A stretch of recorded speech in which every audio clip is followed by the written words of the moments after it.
இந்த எலியா நம்மை போல பாடுள்ள மனுஷர் தான். அந்த சூழ்நிலைகளை பாத்தீங்கன்னா 1 ராஜாக்கள் 19ஆம் அதிகாரத்துல நீங்க பாத்தீங்கன்னா யேசபேல் சொன்ன வார்த்தையை கேட்டு என்ன பண்ணிட்டாரு? 4ஆம் வசனத்துல பாருங்க, வல்லமையாக கிரியை செய்தவர் அவன் வனாந்தரத்திலே ஒரு நாள் பிரயாணமாய் போய் ஒரு சூரை செடியின் கீழ் உட்கார்ந்து என்ன சொல்றாரு?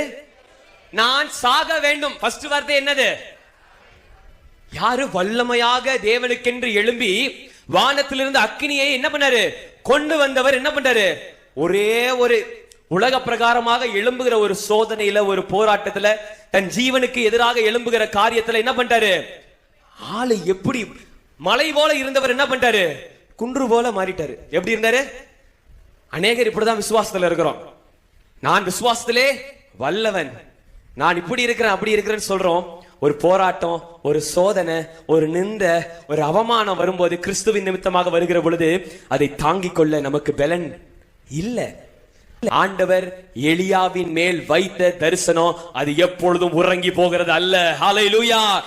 எலியா உறங்கி போனாலும் ஆண்டவர் எலியாவின் மேல் வைத்த தரிசனமும் திட்டமும் அவர் மேல வைத்த அபிஷேகமும் அது எப்பொழுதும் உறங்கி போகிறது அல்லவே அல்ல. ஹல்லேலூயா.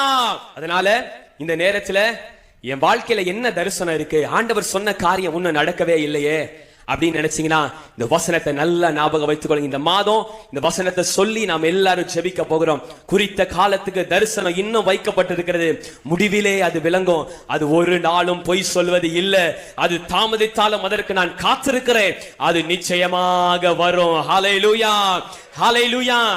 எலியாவை போல சூழ்நிலைகள் நிமித்தமாக போதும் ஆண்டவரே சொல்லிட்டு படுத்திருந்தீங்கன்னா ஆண்டவர் சொல்றாரு, நீ பிரயாணம் பண்ண வேண்டிய தூரம் வெகு தூரமாக இருக்கிறது. ஹல்லேலூயா.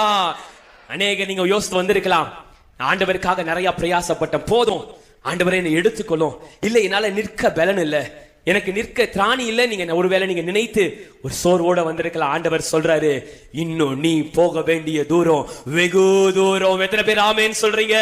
உன்னை ராஜாக்களை அபிஷேகம் பண்ணுவதற்கும் தீர்க்கதரிசிகளை அபிஷேகம் பண்ணுவதற்கும் ஆண்டவர் இங்க இருக்கிற ஒவ்வொருவரையும் ஒரு அழைப்பை கொடுத்து அழைத்திருக்கிறார். ஹல்லேலூயா. அது நிச்சயமாக நடக்கும் சொல்றவங்க ஆமென் சொல்லுங்க.